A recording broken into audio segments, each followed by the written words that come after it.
Bro, why is everyone trying to be an influencer these days? Like, I cannot catch a break every time I'm scrolling on Reels or just on YouTube. It's just all how I became an influencer in 2024, why you should start posting content right now, how I made $10,000 in a month. Like, I don't know. I just can't handle it anymore.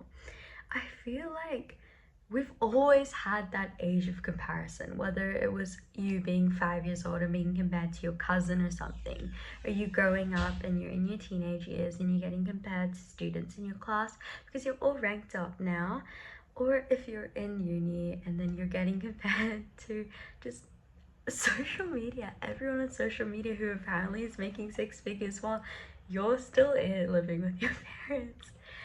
Look, I don't think it's necessarily a bad thing that people are pushing others to become influencers. Influencers, I say in quotation marks, because humans are storytellers, right? If anything, influencing is just our new marketed way of telling our stories.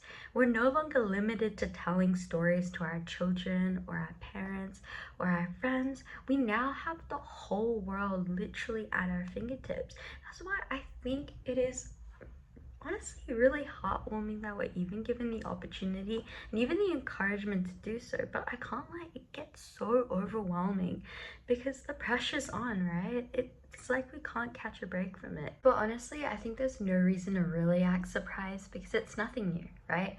Back during our lockdown days, or maybe just after we got out of it, there was this huge craze of hustle culture. Like, you had to get it going, you had to be an academic weapon. Well, I think that was the main thing. Or if you were working really hard to get that promotion.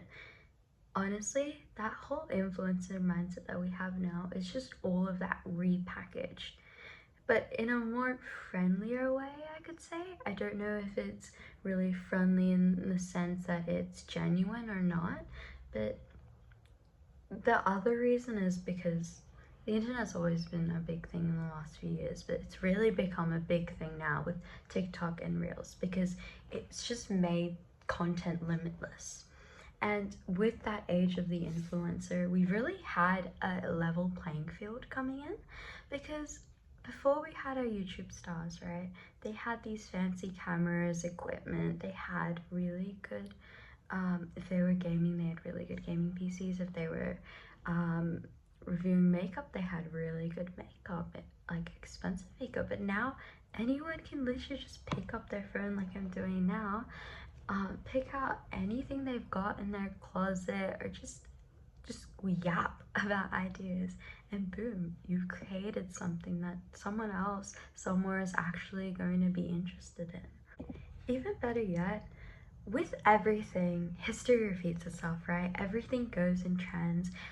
I love fashion. So, one thing, if you're a fashion nerd, that you'll notice is fashion trends come and go. We've seen that with Y2K, that's probably the biggest example.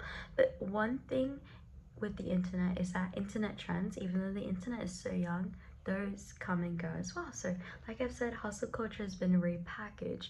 But the other thing is storytelling. When Instagram first became a thing, I don't know if you remember, if you were even born then, but celebrities would literally post anything from to the dog that they were walking, and then suddenly one day it was just all filtered photos. Like, we couldn't really see an insight into our favorite celebrities' lives anymore. Um, Probably the biggest, not a big example, but an example is Emma Chamberlain. When she first started, she was that breath of fresh air, right? Because she was posting content as if she was the girl next door, and then suddenly, with fame, as you do, she changed as a person, and people were saying she wasn't relatable anymore. But in reality, she was just going with the internet at that time.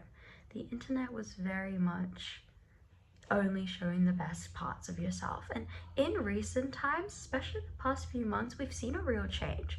Everyone's suddenly storytelling. They're telling, just, sorry, they're telling their They're telling the world their imperfections and not being shy about it anymore. They're showing their failures. They're showing their setbacks.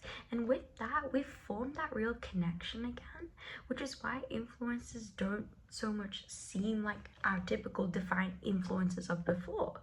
Influencers now seem so much down to earth, as if they're just your friend from another country. And that's why I think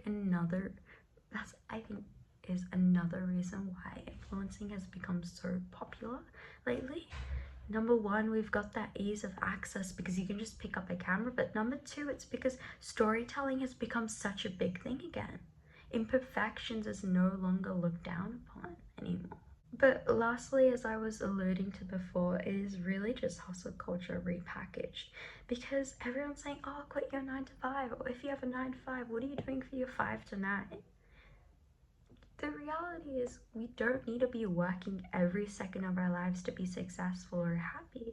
And I feel like with anything, things can get really toxic when there's too much of it. Influencing culture can get really toxic when it gets to the point of you right here have to start making content, because otherwise you're wasting your life.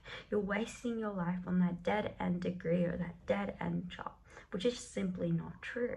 The reality is, if you're really confident or passionate about anything, you will find a way to make it work. And that means you don't need to be posting yourself online just for that to happen. Obviously, social media has become such an amazing tool to grab people with opportunities, but the reality is you're not weak, or you're not shallow, like not shallow, but you're not cowardly for not doing that. An extra point really is that there's simply just a fear of missing out now. It's like with anything. Again, we're social people. If your friend goes to a party and you're not invited, obviously you're gonna have the fear of missing out.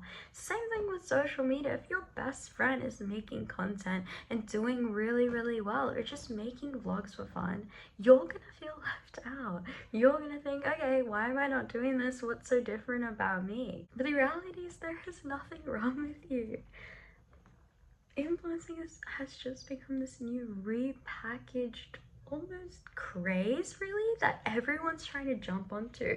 And it's really weird because in the past it was diet culture. Like just last year it was going to the gym. Everyone is going to the gym, and now suddenly it's influencing.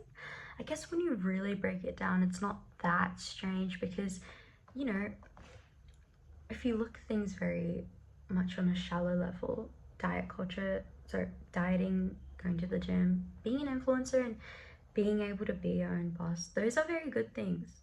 You know, blanket wise, that's not the same, but they're very good things.